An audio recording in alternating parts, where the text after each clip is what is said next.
Okay, guys, this is a video on all of B1, which is data management in the linear relations strand of the course. Okay, so here's what we got. Data management. So we're collecting data in this unit and we're comparing it, and we're looking at it, and we're seeing if there's any trends or relationships. And let's just do an example.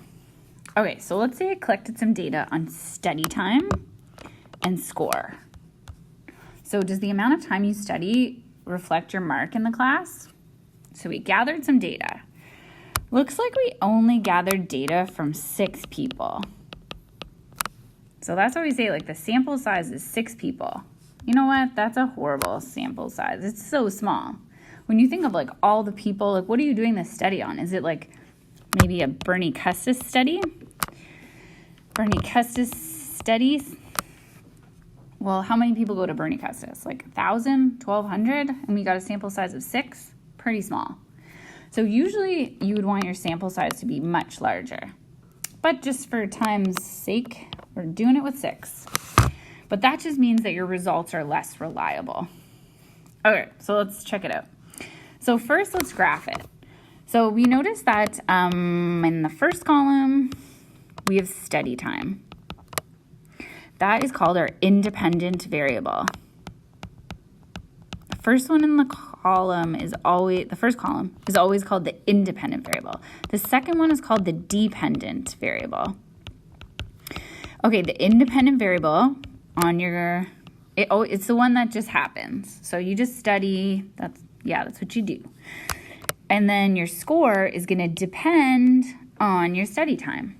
So the second column depends on the first column. So we actually take the whole first column, study time, we take this column and we put it on the bottom of the graph. That's our x-axis. So that always goes on the x-axis. Whereas the dependent variable goes on the y-axis. So we would create a scale, which I actually just did ahead of time to save time in this video. I decided to go up by ones. Since my smallest study time was half an hour and my longest study time was 4 hours. I went up by ones and I skipped a line. So actually I'm going up by half, 1, 1.5, 2, 2.5, 3, etc. Okay, for the score, it goes all the way from 50 to 90. So I decided to go up by 5s, 5, 10, 15, 20, and all the way to 90. So you got to go up by equal amounts, and it's good to try to use up like the whole axis. Okay, so study time of a half an hour results in a 50% mark. They just passed. Okay, if you study for 1.5 hours, you might get 60% like this person did. If you study for 2 hours, 62%. If you study for 3 hours, 75%. If you study for 3 hours, this other person got 65. So another 3-hour person got 65%. And another 4-hour person got a 90. Phew, that's a lot. Okay, so once you plot all your points, now you try to see like, hey, is there some kind of relationship or trend in the points? These points to me look like they're going up to the right. And does it look like a linear relationship? Could we draw a straight line, or does it look like we need a curve? I would say a straight line. I think I'll draw a straight line maybe like this. That kind of looks good, right? Like 3 points are on the line. We've got 2 points under the line, 1 point over the line. But, I mean, it looks like it kind of fits the data. So that's called, this guy right here is called a line of best fit. Sometimes we need a curve of best fit. Just depends on the data, what it looks like. The trend is up to the right. And another word for that would be positive correlation. Positive correlation means the variables are related to each other in a way that like they're both increasing. So as study time increases, the more you study, the higher your mark. That's what we're noticing is the overall relationship.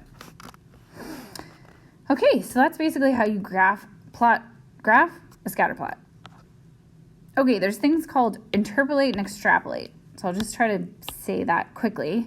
Interpolate is when you look for things within your data points. So like, let's just say, hey, I want a mark of 80 in the course. I would just use my line of best fit to tell me how many hours I need to study. Woo! Looks like 3.75 hours I need to study for. So you can like interpolate to try to figure stuff out. Extrapolate means you're going outside the data points. So if I didn't study at all, 0, looks like I'm looking at a mark of 45%.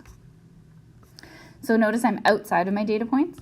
You can even extend your line of best fit really far to figure out like, ooh, what if I want 100 in the course? Looks like I need to study for like, I don't know what that is, 6 hours? 6 hours almost. So that's extrapolate. It's outside of your range. All right, and correlation we kind of talked about, but just really quickly, if the points seem to be going down to the right, that would be called negative correlation. And negative correlation is when one variable is increasing, so like this, say this variable is increasing, the other variable is decreasing. So as the dependent variable goes up, the independent variable goes down. That's called negative correlation. Positive correlation is when they're both going up. We already showed an example of that. Positive correlation.